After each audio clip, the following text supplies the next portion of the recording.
Hello, thank you very much for having me. Um, so I'll jump straight in.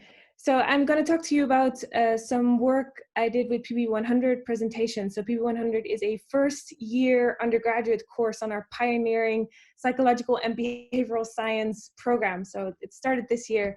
And as part of the presentations that they did, these summative presentations, we got them to do a 3-minute pitch. This is actually the cover slide that we gave to our students as a sort of format to fill in, which is why I used it. Would you mind going on to the next slide, please? All right, so what we did was we got students to do a 3-minute pitch on a topic of behavioral science of their choice, with the idea that we would put together a sort of mini BSc conference of 40 pitches in 3 hours, which was ambitious already, but a celebratory end of year event. And with 2 weeks notice, we ended up putting that online. It was a really celebratory and exciting event where 39 out of our 40 students were able to make it, and they ended up calling in from all around the world, from their basements and dorm rooms, and standing up fully fledged as you would on stage and presenting along this great online forum that we have available to us now.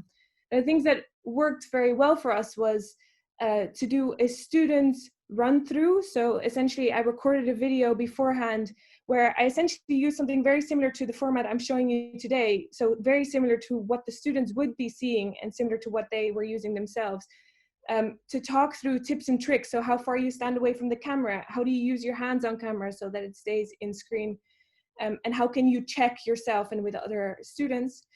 And we also did an amazing job. I mean, this was more PSS staff, at getting volunteer student drop-ins. So we actually got PSS staff to pretend to be students so that we could check what would work well to organize swift turnarounds for students.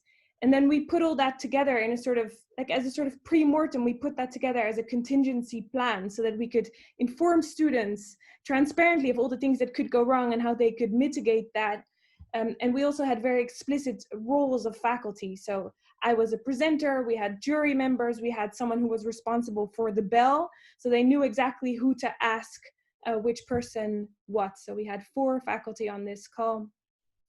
And then the final thing that I'll say is that we had a bunch of prizes as part of this that we couldn't give them in person, so instead we gave them to them virtually, and these were different prizes, so we ended up getting a blog post out. So all in all, I think it was a sort of celebration of all the things you can do when things are virtual, as opposed to seeing it as a plan B to something in person. And I think that worked very well. Thank you.